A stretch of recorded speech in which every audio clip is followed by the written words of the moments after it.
Jadi Nabi Sulaiman pernah datang ke sini. Dia dengan tentera dia. Ya. Siapa tak percaya sudah tak kisah. Tok nenek kita ni kapalnya besar. Dah telah berpuluh-puluh, beratus-ratus kapal ada. Orang-orang Rom belajar daripada orang Melayu. Macam mana nak buat kapal? Dikatakan baru ni orang Rom datang ke alam Melayu untuk belajar membuat kapal. Sejarah mesti berpaksikan bukti yang sahih, bukan mitos, bukan fantasi. Malaysia dibina oleh pelbagai bangsa, pelbagai agama dan juga pelbagai bahasa. Halo, bismillah, assalamualaikum warahmatullahi wabarakatuh. Selamat datang kembali di channel YouTube saya. Apa kabar kalian semua? Terima kasih banyak sudah kembali hadir ke channel ini.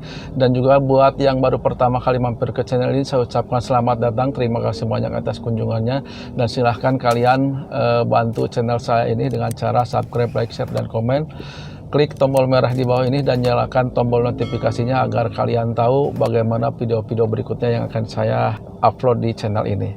Di video kali ini langsung aja saya mau ngajak nonton video dari channelnya yang ini, yang saya tampilkan di sini channelnya. Mari kita kunjungi, kita dukung, kita ramaikan channel ini agar channel ini makin besar lagi. Dan di video kali ini juga judulnya saya tampilkan di sini. Nah, ini judul videonya. Oke teman-teman ya, jadi bagaimana video lengkapnya langsung aja saya tampilkan di sini. Mari kita tonton bareng-bareng video ini.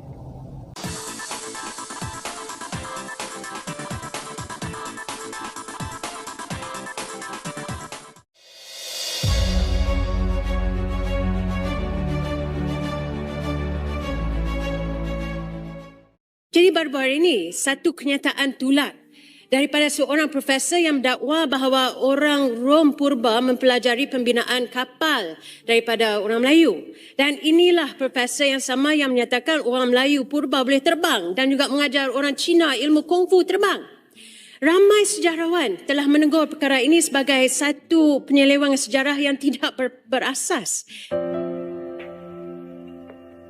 Contohnya, dikatakan baru ni orang Rom datang ke alam Melayu untuk belajar membuat kapal dan juga berbagai lagi dakwaan yang lain. Jadi ini telah menimbulkan pelbagai polemik di kalangan masyarakat kita. Jadi jempol kurang senang bila isu sejarah menjadi bahan gurauan dan bahan jenaka media sosial. Hanya ada pada bangsa Melayu. Ya, bangsa Melayu boleh terbang kan? Ada yang kita ada cerita-cerita dia betul. Ada kekuatan itu. Dia boleh singgahkan di negeri China, pernah tahu benda ni. Kungfu dan sebagainya yang terbang-terbang itu hasil daripada ada kita punya pahlawan pernah ke sana. Tok nenek kita ni kapalnya besar. Dah telah berpuluh-puluh, beratus-ratus kapal ada. Orang-orang Rom belajar daripada orang Melayu. Macam mana nak buat kapal? Jadi Nabi Sulaiman pernah datang ke sini. Dia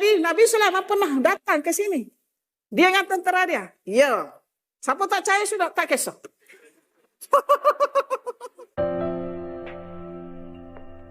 Gara-gara Profesor Melayu Malaysia dan sikap kaum Melayu di negeri kasino tersebut, kini Malaysia semakin dikenal sebagai negara penipu nomor 1 di dunia. Jadi, sebelum ada kasus pemalsuan dokumen pemain naturalisasi, kaum Melayu Malaysia sudah terkenal sebagai juara menipu.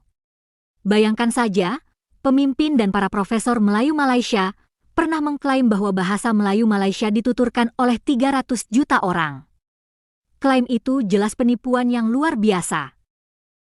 Pemimpin Melayu negeri kasino juga pernah mengklaim bahwa diaspora Melayu Malaysia itu tersebar di Madagaskar hingga Suriname.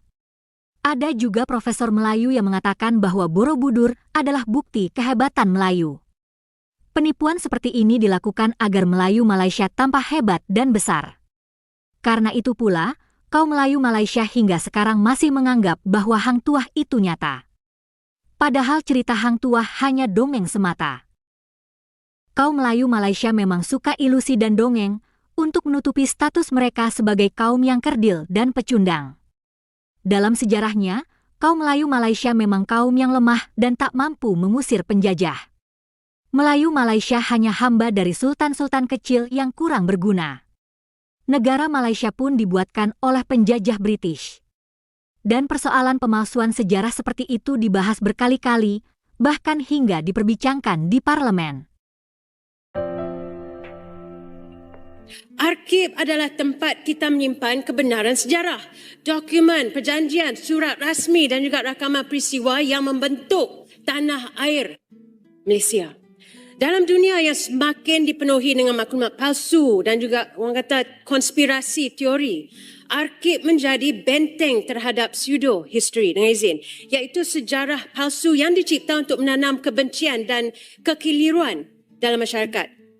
Jadi baru-baru ini, satu kenyataan tular daripada seorang profesor yang mendakwa bahawa orang Rom purba mempelajari pembinaan kapal daripada orang Melayu. Dan inilah profesor yang sama yang menyatakan orang Melayu purba boleh terbang dan juga mengajar orang Cina ilmu kungfu terbang. Ramai sejarawan telah menegur perkara ini sebagai satu penyelewengan sejarah yang tidak berasas dan menegaskan bahawa sejarah mesti berpaksikan bukti yang sahih, bukan mitos, bukan fantasi. Apabila sejarah dijadikan bahan propaganda, ia bukan sahaja memperbodohkan masyarakat, tapi juga memecah belahkan rakyat. Seperti yang disebut oleh Dr. Sahul Hamid, seorang pensyarah Universiti Pendidikan Sultan Idris, pseudo-history melemahkan masyarakat dengan mencipta realiti yang palsu dan juga dipengaruhi dengan naratif kebangsaan yang tidak benar. Kita mesti mendidik rakyat agar tahu membezakan antara sejarah yang disahkan dan juga sejarah yang direka. Museum bukan hanyalah tempat untuk pelancong mengambil gambar. Ia sebenarnya ruang di mana kita boleh belajar bahawa Malaysia dibina oleh pelbagai bangsa, pelbagai agama dan juga pelbagai bahasa. Saya ingin melihat museum-museum kita mempersembahkan naratif lintas budaya, pameran yang menunjukkan bagaimana Melayu, Cina, India, Kadazan, Iban dan semua membina Malaysia yang bersama. Sejarah kita, sejarah Malaysia bukanlah serpihan. Ia mempunyai satu benang panjang yang saling terikat. Sejarah Malaysia bukan miliki satu kaum. Sejarah Malaysia adalah milik kita bersama. Bila sejarah diubah, masa depan Malaysia juga berubah. Jika kita mahu rakyat berhidup bersatu padu, maka kerajaan mesti berani mempertahankan sejarah yang benar. Kerana perpaduan tidak boleh bertahan tanpa kebenaran. Menyambut baik penubuhan Majlis Sejarawan Negara di bawah Arsip Negara pada Ogos 2025 yang dianggotai oleh 17 orang pakar dari pelbagai bidang termasuk pakar sejarah, arkeologi, antropologi dan juga sosiologi. Jadi Majlis Sejarawan Negara ini berperanan penting bagi memelihara ketepatan, integriti dan juga autoriti ilmu sejarah negara kita. Jadi baru-baru ini kita dikejutkan dengan pelbagai kenyataan. Contohnya dikatakan baru ini orang Rom datang ke alam Melayu untuk belajar membuat kapal dan juga berbagai lagi dakwaan yang lain. Jadi ini telah menimbulkan pelbagai polemik di kalangan masyarakat kita. Jadi jempol kurang senang bila isu sejarah menjadi bahan gurauan dan bahan jenaka media sosial. Setiap kenyataan atau dakwaan yang menyentuh peradaban, tokoh dan tamadun bangsa perlu disokong oleh bukti yang kukuh serta kajian akademik yang teliti. Jadi persoalan jempol berhubung dengan perancangan, apakah perancangan Majlis Sejarawan Negara untuk menangani isu yang berkaitan, yang timbul supaya rakyat dapat penjelasan dengan fakta-fakta yang tepat, dan juga adakah Majlis Sejarawan Negara merancang untuk membentuk unit penyelidikan respon pantas bagi menangani isu-isu yang berkaitan dengan perkara segera. Mohon maklum balas daripada Yang Amat Menteri Perpaduan berkaitan perkara tersebut. Upaya meluruskan sejarah di Malaysia sudah sering dilakukan. Di antaranya dilakukan oleh Dr. Ahmad Adam. Tapi hingga beliau meninggal dunia beberapa waktu lalu, kritiknya tetap tidak didengar.